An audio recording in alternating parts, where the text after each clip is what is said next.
Okay, well, thank you very much. Great honor to be here with some of the most incredible people in our country, people that have been with me from the beginning, and I've been with them from the absolute beginning. The relationship has been very good. So we're here with a vital action support for the American farmers, people that we love, people that have been going for a long time, and they've done really well, and they have ups and they have downs. It's a wild business, but you wouldn't trade it for anything. I know that, right? I know that 100%. We're grateful to be joined by Secretary of Agriculture, Sonny Perdue. Sonny, thank you very much. Sonny, great job. Come here.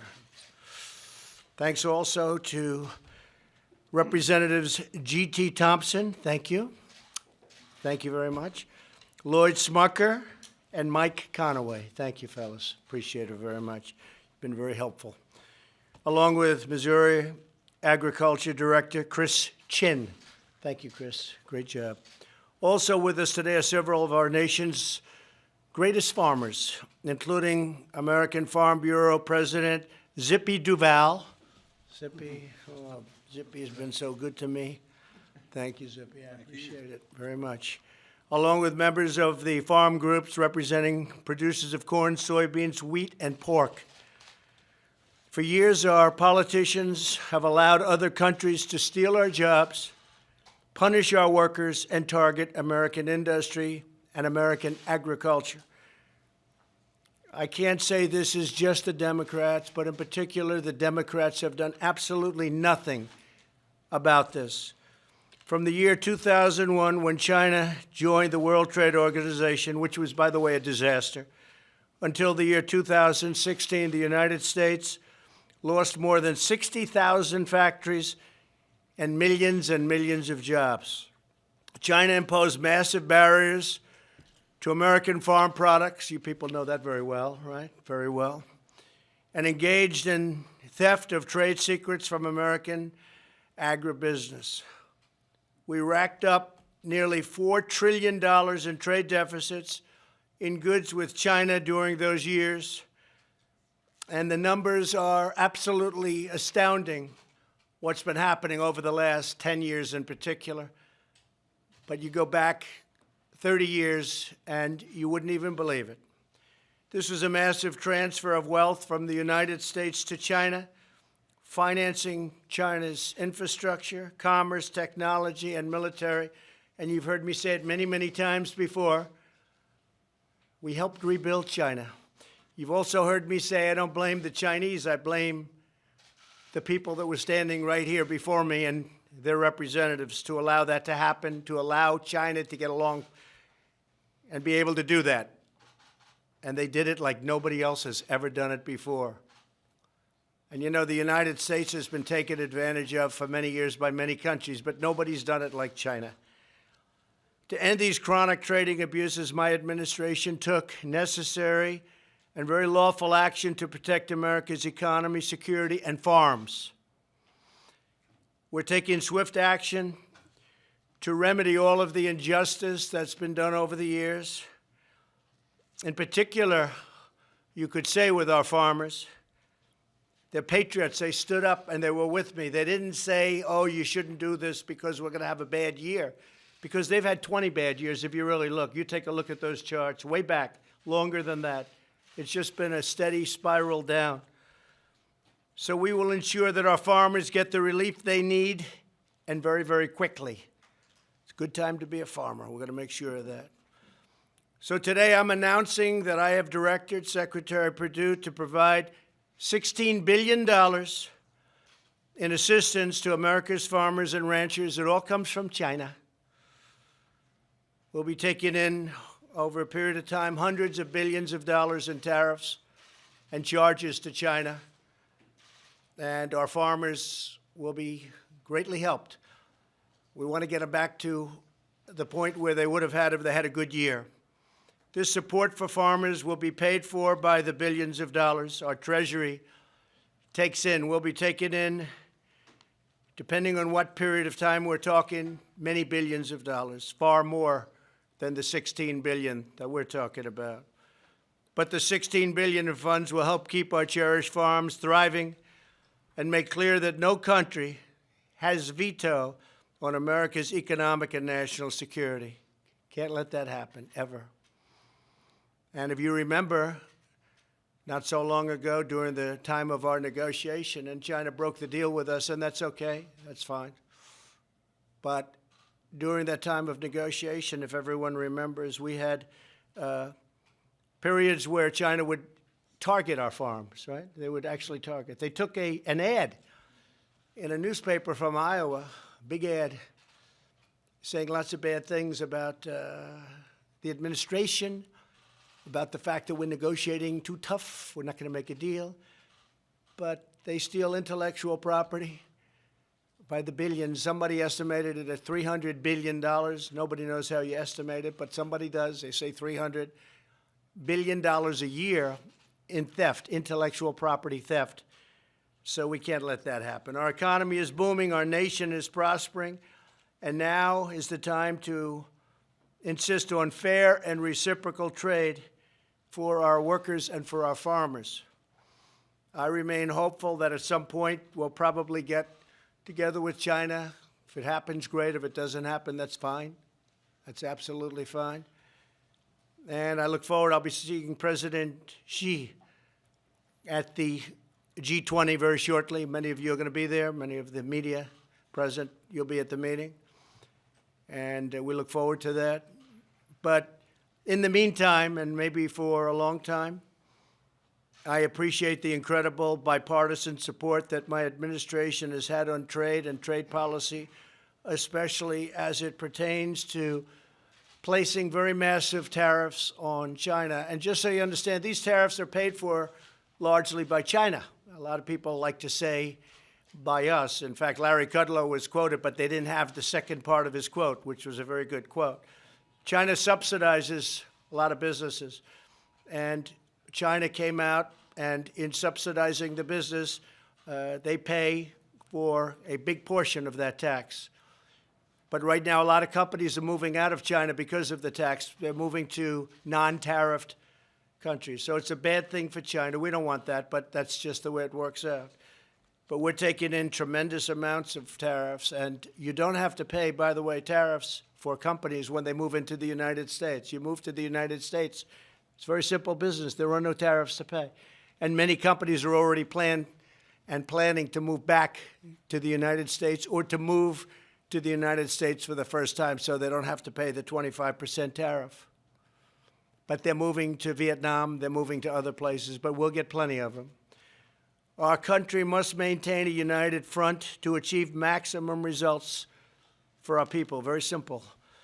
For years, farm income has declined, and we're talking about many years. This year, however, and I was a little surprised to see this because I know that there's been really a trade attack on our great farmers.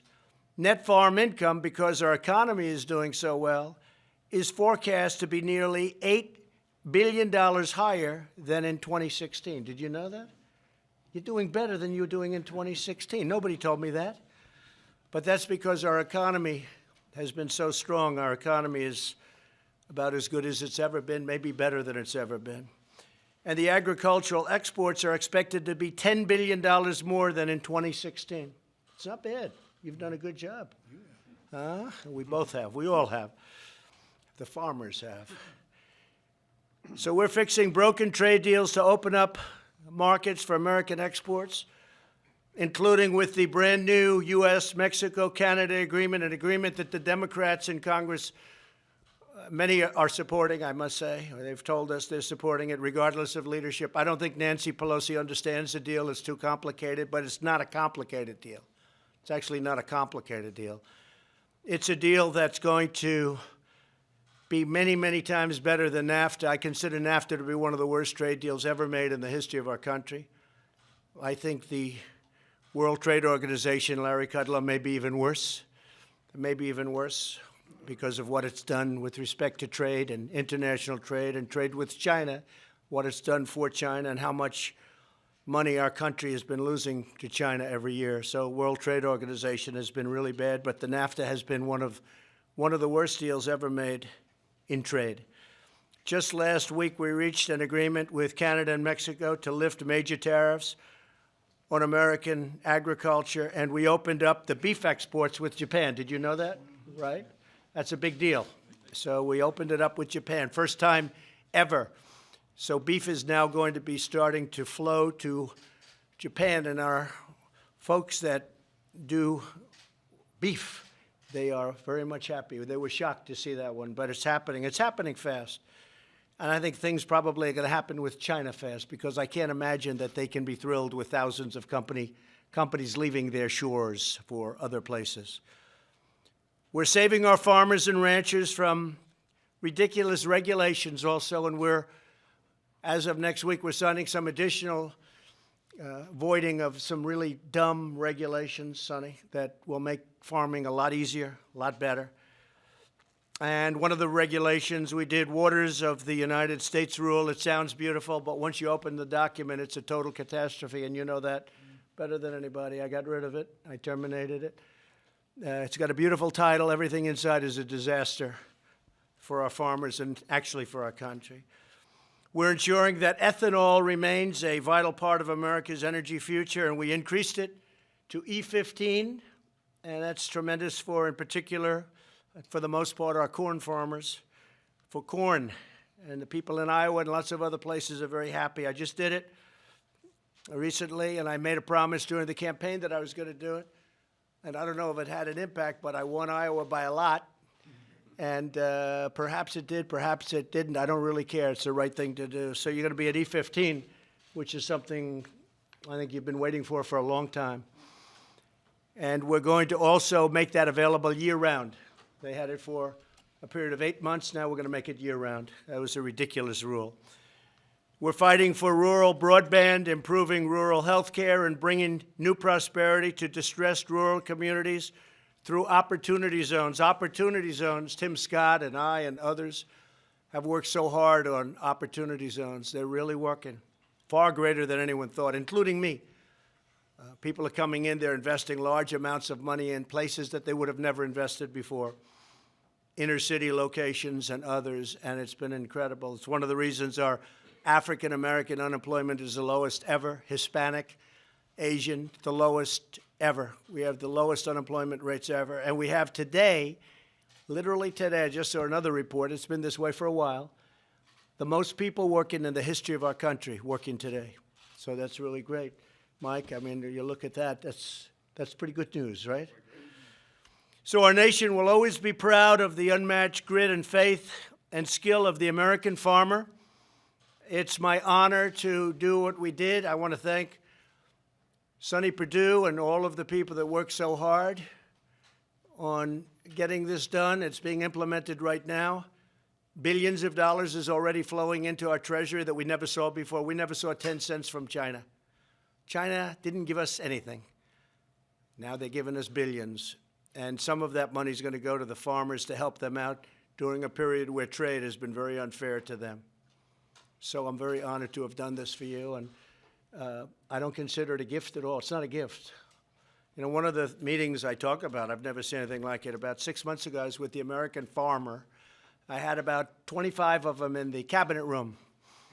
And I said, well, you know, maybe what we can do during the trade, this was in the midst of a big portion of trade with China. In the meantime, China agreed to buy a tremendous amount of soybeans, but this was before that. And they were really going, and they were, as I said, they were advertising and doing a lot of negative things to our farmer. And I said, you know what we'll do? We're going to do a subsidy program. We're going to help you. And one of the farmers looked at me and said, we don't want subsidy, sir. I said, what are you talking about? You don't want subsidy? Everybody is asking me for subsidy. Everybody, Sonny, is asking us for money.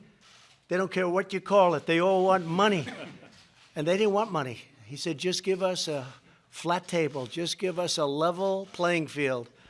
He said, we don't want any handouts. We don't want subsidies. We don't want anything, sir. Just give us a level playing field. And I said, I can't believe you're saying it. Literally, I've been with so many different groups, and if I said I'm going to give you subsidy or I'm going to give you money, they jumped. They're so happy. Your people did not want it. You understand exactly what they took. You, the potato man, yes, I do. Right?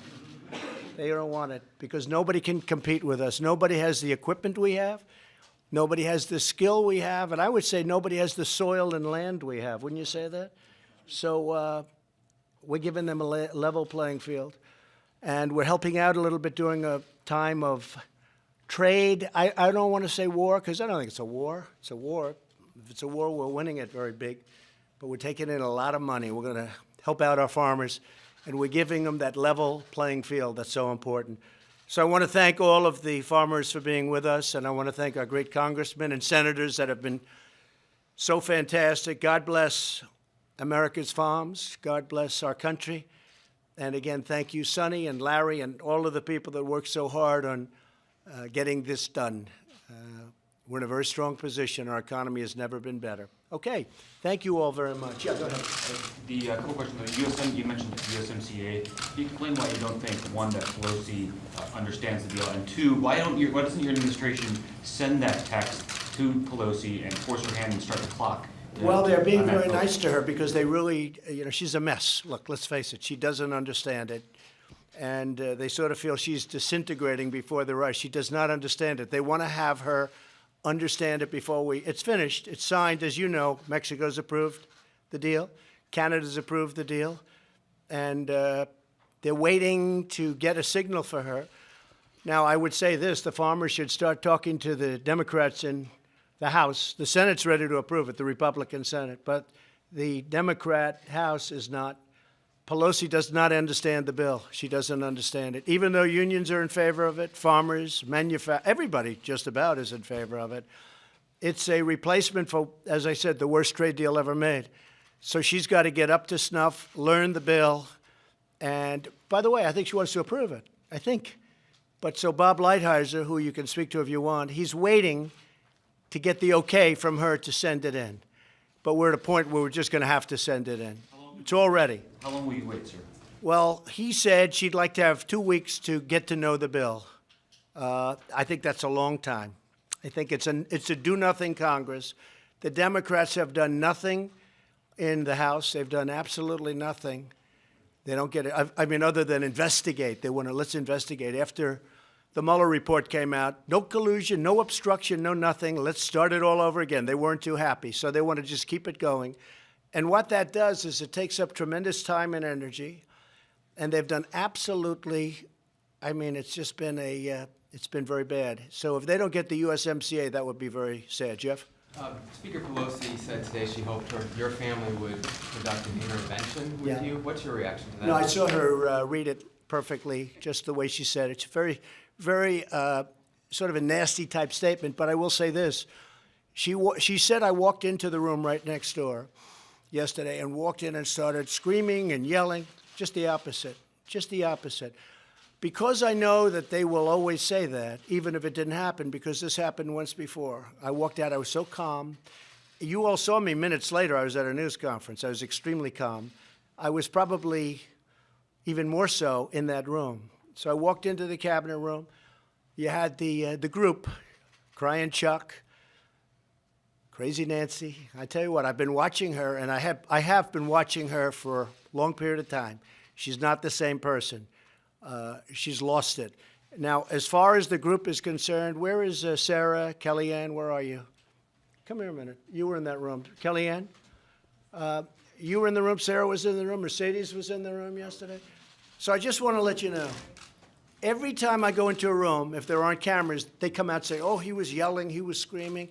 Kellyanne, what was my temperament yesterday? Very calm, no temper tantrum. I told the Facts First crowd as they published that you were fuming, temper tantrum, rage, lost it, that's just a lie because everyone was actually somebody had it on tape too. But you were very calm, stood at the end of the They have it on tape someplace? Good. That'd be good. You stood at the end of the table, stated your case. Peter doesn't want to hear this, by the way. He wants to ask the headlines are written there. because he doesn't. He's fake news. But go ahead. Sir, Mr. President, why would you have to raise your voice? You said to them when you're done, your 2 tracks, come back and we'll talk about infrastructure. You've made that very clear. We had the meeting infrastructure, set up, drug right? pricing, USMCA. You've made that very clear to them. And I just don't know what she's going to do with USMCA. It's going to be one of the great trade deals of all time. And frankly, if we didn't have tariffs, we would never have a deal like this. Because when Canada, when Mexico said, they're not going to agree to certain points. I said, that's okay, we're just going to tariff your nation. We're going to tariff you. Either you're going to agree or not. It's a great deal. In fact, you know, your friends on the other side of the border, they started striking and picketing. So that's usually not a good sign for the other side, right? We made a great deal, but whether or not Pelosi understands it or whether, I don't think she's capable right now of understanding it. I think she's got a lot of problems. Mercedes, you were in the room yesterday. I walked in, and I would say in this voice, I said, not right what you did, and calling a meeting like this wasn't right. And so I said, so I'm going to postpone it or call it off. But you can focus on one thing. You shouldn't go down two tracks at the same time because they can't. They're so, the whole Democrat Party is very messed up. They have never recovered from the great election of 2016, an election that I think you folks liked very much, right? Well, Nancy Pelosi was not happy about it, and she is a mess. Let me ask you this, Mercedes, you're always a straight talker. You were in that room yesterday? Yes, sir. What was my attitude when I walked in? Yeah, Did I you ever were- scream? No, you were very calm and you were very direct. And you sent a very firm message to the Speaker and to the Democrats. And it's very discouraging and disgraceful to see that the Speaker would decide an hour before coming to the White House to make those comments, call it that there's a cover-up, and then stride into the White House and expect there to be a constructive meeting. You know, we want to solve these big issues of infrastructure. We want to solve these big issues of USMCA. You yourself have tried time and time again to negotiate and work with them on issues like border security, which they call a manufactured crisis. And it's time for them to wake up and to stop waging this political war and these endless investigations and start to really find the solutions that the American people are looking for, that our farmers are looking for. Right. And I think it's going to be very hard for Nancy Pelosi to stop that. Now, they're a do-nothing group of people. The Democrats have done nothing other than obstruct. They're obstructing this country, but they are obstructing. And it'll be very interesting to see whether or not they approve the USMCA, which we need. Is Sarah there? Sarah? Larry was called out, Mr. Larry President. was- Mr. Larry, were you at the Larry, meeting? come. Yes, sir. Oh, fantastic. The great Larry Kudlow. Could you come here, please? You're not afraid of television, I know. We're gonna take care of I think Larry. he's done more live television. Maybe Regis has you by a little bit, right? Not by much. Larry, you were at the meeting yesterday, Yes. right? So they have this narrative that they want to put out, because I saw Crying Chuck yesterday, and he went out and he said he was stomping and he was this and that. And Larry, you were there. There were many people there, by the way, many people. We can get you 20 other people to say this. What was my attitude yesterday at the meeting? Mercy's right, Kellyanne's right, you were very calm, and you laid out the case. You had a lot of numbers of what you've contributed in terms of paperwork and witnesses and so forth. While you were there, they didn't say anything, Speaker didn't say anything, and you left, you made your case. That's Well, it your- was very calm, very. Much calmer than some of our I would trade say, meetings. I would say calm, like I was at the news conference minutes ago, minutes later. I'd like to say one more thing. When the 12 Democrats were here on April 30th for the first meeting, they went out to the 6th and addressed the press. And I think you should go back and play Speaker Pelosi's comments from that day, because she made very clear that it was a productive, constructive move toward infrastructure. And some of you asked her, how will you investigate him and work on infrastructure? And she said, we didn't talk about investigations. We're here to talk about infrastructure. So that changed yesterday, an hour before she came here. And there's really, if you look at it, hi, Sarah, we're just talking about the meeting. You were there yesterday? Were you? Yes. Just come forward. Does anybody know Sarah? How come you Sarah? Sarah, we're just talking about the meeting yesterday. The narrative was I was screaming and ranting and raving, and it was terrible. And I watched Nancy, and she was all crazy yesterday. She was with the hands and everything. She reminded me of Beto. She actually reminded me of Beto, maybe a little bit worse. But just out of curiosity, you were there. What was my tone yesterday at the meeting? Very calm. I've seen both, and this is definitely not angry or ranting. Very calm and straightforward and clear that we have to actually get to work and do good things for the American people. And it's going to be impossible to do that if we're spending all of our time fighting. So. Couldn't have been more calm. I then respectfully said, sorry to inconvenience you, and I left the room. I then went directly to the press conference, right? The reason I asked them to say, because this happened to me once before with the same group, Crying Chuck, I don't want to say Crazy Nancy, because if I say that, you're going to say it's a copy of Crazy Bernie, and that's no good, because Bernie is definitely crazy. But I did it because we had this instance at least once before where I was very, very calm on another occasion, and they walked out to the sticks, and they said it was horrible. He was ranting, he was raving, he was pounding the table. The reason I didn't do that is because I didn't want them to say I would do that, but they said it anyway. And so I thought they may say it again. So I'm very glad that you all saw. Were you there, Hogan? You know about it. But I've seen the first one, Mr. President, and that accusation that you pounded your fist, and I'll be honest, you have every right to do that. We face a crisis on our southern border, and they've done nothing. They have not worked with you. All they've done is mocked and derided you. In fact, calling us liars, calling you a liar for calling out exactly what's happening at the southern border. You laid it out the case of them. They refused to work with you then, and they're refusing to work with you now. These are bad people. You know, a lot of people say deep state. I don't say deep state. We have a lot of bad people, and I think they're being found out. I think right now, I saw where Comey is blaming this one, and Brennan's blaming another one, and they're going against each other, and Clapper, I think yesterday, maybe is blaming President Obama. Oh, so surprised to see that happening. Got a lot of bad people. You got a lot of bad people, and it's a shame. But I said to everybody before I walked in, I said, I'm going to be very calm because I don't want them going out to the press and saying that I was anything but calm. So I was extremely calm, very much like I am right now. And it was sad when I watched Nancy all moving, the movement and the hands and the craziness. And I watched it. That's, by the way, a person that's got some problems. But when I watched that this morning, then I went over to Arlington National Cemetery for a very beautiful moment with the First Lady. But I watched that this morning, and that's just a narrative they want to put out. And I think it's pretty sad when they have to play that kind of narrative. I think it's a very sad thing for our country. Yes, Peter? Mr. President, a couple of questions I want to ask you about the disaster aid bill and about John Walker Lynn. But first, just to confirm some details as it relates to Nancy Pelosi. She says that you want to be impeached. Do you want to be impeached? I don't think anybody wants to be impeached. But I'll tell you what. We went through 2 years of Bob Mueller with 18 people that hated Donald Trump. Many of them contributed to Hillary Clinton's campaign. One of them in particular, Weissman. 18 prosecutors, FBI agents all over the place, 500 interviews, 1,400 pages of documents that I gave. I didn't use presidential prerogatives or anything having to do with the powers of the presidency. I let everybody go up and speak, including the counsel, White House counsel. I let them speak for 30 hours, as they tell me, 30, 32 hours. I never once said, I could have stopped them I should have said, no, I don't want White House counsel to speak. I don't want Sarah Huckabee to speak, who went up there also, I believe. Everybody. I didn't have to let any of them go. Now, maybe I would have lost in court. I doubt it. Everyone tells me I had the total power to have that stopped.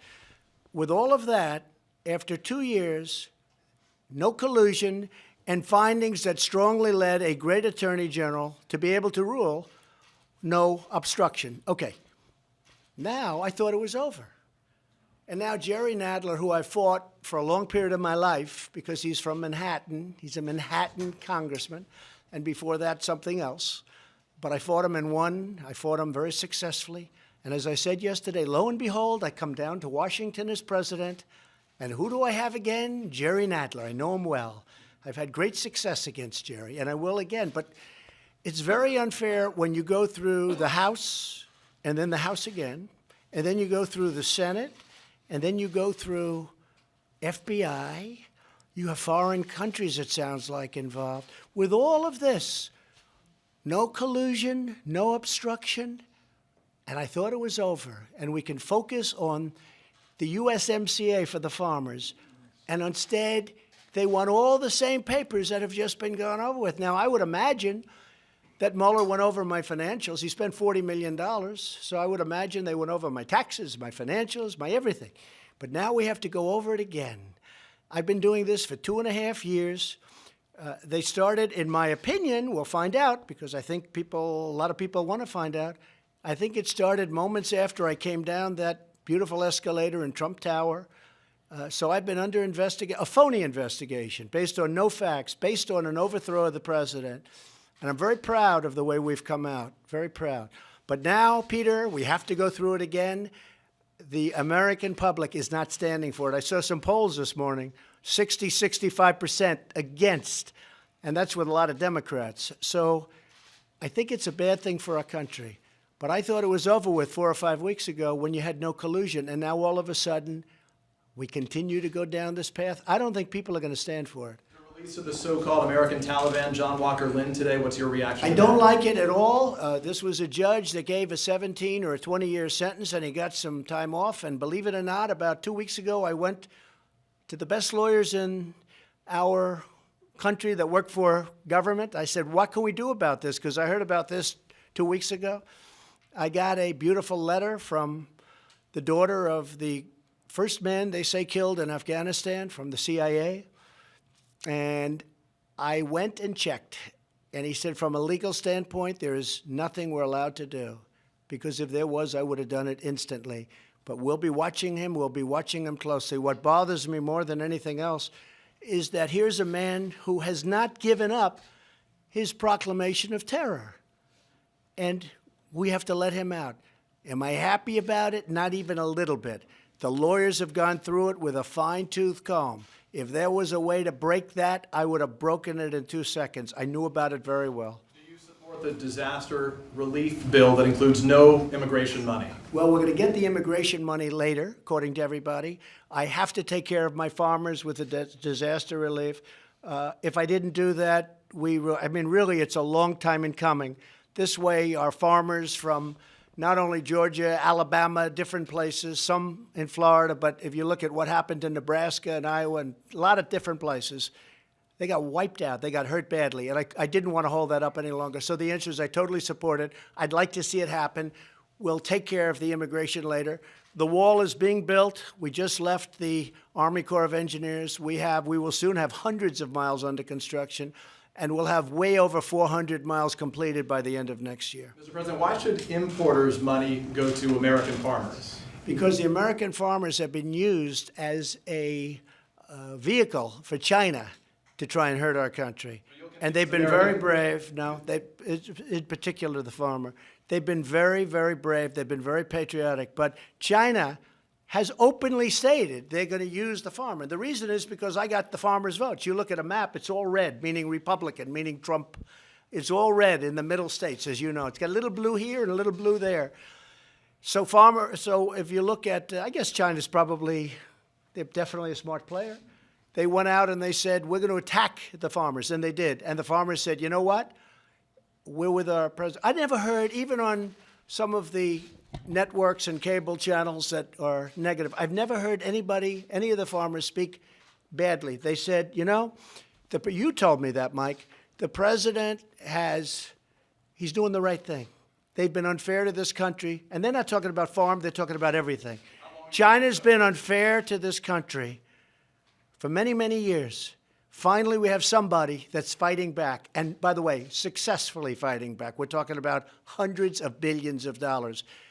But I've never had a farmer come out and say, I'm not doing that well. They say, just go and do it. You're going to end up better, much better in the end. And again, if you go back 20 years, the farms have come down. The prices have been coming down for many, many years, long before I ever thought about doing this. So we're going to be very successful. But in the meantime, they have been attacked. The farmers have been attacked by China. And all I'm doing is helping them get that beautiful, flat, nice, level playing field, right? Okay? Yes, please. Thank you, Mr. President. Would you consider sending troops to the Middle East to counter Iran as it was reported? Well, I would if we need them. I don't think we're going to need them. I really don't. But I have a meeting on it in about an hour. I would certainly send troops if we need them. Iran has been a very dangerous player, very bad player. They're a nation of terror, and we won't put up with it. The deal that was signed by President Obama was a horror show. It's a terrible deal. The minute I collapsed that deal and terminated it, Iran went in a very bad direction. They're now suffering massive problems financially. They have inflation that's about the highest in the world. They're people, and they're great people. I know many Iranians, they're great people. But the country is in very bad shape. When I first came here, that was a country of terror. They were all over. I remember, and I've told this story, but I've been at many different meetings where every single problem caused in the Middle East, and maybe beyond, but in the Middle East, was caused by Iran. They were behind every single, we had 14 different attacks at one point. They were behind every attack. So we'll see what happens with Iran. No, I don't think we'll need it, but if we need it, we'll be there in whatever number we need. Yes, ma'am. Do you think that the United States reduced its footprint in the Middle East too far? And now No, I would don't be think so. to- I don't think so. Look, I don't think we ever should have been there. Okay? I inherited this mess. Should we have been there? No, we shouldn't have been. Should we have gone to Iraq? Should we have attacked Iraq, which did not knock down the World Trade Center? We had a place that was not conducive to terrorists, okay? The terrorists were killed instantly in Iraq. And now it's a, tough situation. So I think we should not have been in the Middle East. With that being said, we've done a great job. I took over the ISIS fight. We knocked out 100% of the caliphate. That doesn't mean that they're not going to blow up a store. They're totally crazy. But we knocked out 100% of the caliphate, and I did it quickly. When I came in, President Obama had totally lost control. He had lost control of the military. He had lost control of the fighting. And our military was totally depleted and in very bad shape. These folks know that better than anybody. They were in very bad shape. We will soon have the strongest military that we've ever had by far, and nobody's going to mess with us. Okay. Can you get a trade deal with Japan relatively soon, you think? Well, I'm going to be with Japan, as you know. I'm going there on Friday. Many of you are going to be coming with us, and it's a very big thing going on with the emperor. It's something that hasn't happened in over 200 years. I am the guest, meaning the United States is the guest, but Prime Minister Abe said to me very specifically, you are the guest of honor. There's only one guest of honor. You are the guest of honor. I represent the country. With all the countries of the world, I'm the guest of honor at the biggest event that they've had in over 200 years. So it's a great thing, and we get along very well with Japan. I get along very well with the Prime Minister, so we're going to be spending 2 days over there. Yes, ma'am. Mr. President, is there anything that you are willing to work with Democrats on now? Because Everything. I'd like to work with everything. No, they have to go down their track. Let them get rid of the nonsense first, and when that's done, we'll go very quickly. We can go very quickly. Infrastructure is very easy. For me, that's very easy. But you can't go down 2 tracks at the same time. It doesn't work that way. Their whole focus, let me explain. Their whole focus is on 2020 and trying to demean the Republican Party and demean the President of the United States as much as possible so that either we get his poll numbers down to a point where he can't win, except strange things happening. My numbers are going up. Someday you'll explain that to me, Kelly. But my numbers are going up. But it's very interesting. So they either want to demean so much or they want to try and get him out of office any way we can. I mean, you had one gentleman, Green, Congressman Green. He sounds like a real beauty. He said, the only way we're going to beat him is to impeach him. How about that? The only way, did you see that statement, fellas? The only way we're going to beat him is to impeach him. That is a terrible thing for this country. investigating, will you raise the debt limit? Will you sign a budget? Will See you what vote happens. USMCA? We'll see There's what a lot of happens. stuff. I'm a very capable person. We're going to see what happens. I can tell you this. Let them get this angst out of their belt. And when it is, we can do things so quick, your head will spin. And one thing they can do is approve the USMCA so that we have our farmers taken care of. And by the way, not only the farmers, it's every industry. But they can approve the USMCA so we can take care of our farmers, our industries, our auto industry. And one of the beautiful things, one of the beautiful things about the USMCA, and to me the most important part, I used to talk about this 20, 25 years ago as a private person, and for whatever reason, you'll explain this to me, I always got a lot of publicity. So if I said something, even as a private builder or whatever I was doing at the time, I would get a lot of publicity, and without a lot of trying. And I was against certain things, but if you look and you take a look back, you'll see all of the things that you're talking about and all of the things that you're asking about, I was against at that time. And I'm still against. I haven't changed very much. Been very consistent. I'm an extremely stable genius. Okay. Yes, go ahead, Jeff. Mr. President, you mentioned China a few times today. Given the tension now, not only over trade, but over Huawei and technology, what likelihood is there that there will be a trade deal? Well, in the there's a next 2 months? possibility, I think probably a good possibility. I don't know how China can do this, because I'll be honest, we're getting hundreds of billions of dollars brought in to our country. We've never gotten 10 cents. We're getting hundreds of billions of dollars coming into our country. And I'm helping the farmers. Right? But American you know companies what? are- That help is a very temporary help, because they'll pay it back 100 times over. They will with what they do, with the importance of what they do. But Huawei is something that's very dangerous. You look at what they've done from a security standpoint, from a military standpoint, it's very dangerous. So it's possible that Huawei even would be included in some kind of a trade deal. If we made a deal, I could imagine Huawei being possibly included in some form of, or some part of a trade deal. How would that look? It would look very good for us. The Huawei part, how would you design that? Oh, it's too early to say. But I mean, we're just very concerned about Huawei from a security standpoint. Sir, the Constitution says treason is punishable by death. You've accused your adversaries of treason. Who specifically are you accusing of treason? Well, I think a number of people, and I think what you look is that they have unsuccessfully tried to take down the wrong person. If you look at Comey, if you look at McCabe, if you look at probably people higher than that, if you look at Strzok, if you look at his lover, Lisa Page, his wonderful lover, the two lovers, they talked openly. You know, they didn't use their private server because they didn't want to get caught, so they used the government server. That was not a good move. He talked about the insurance policy just in case crooked Hillary loses, and that didn't work out too well for them.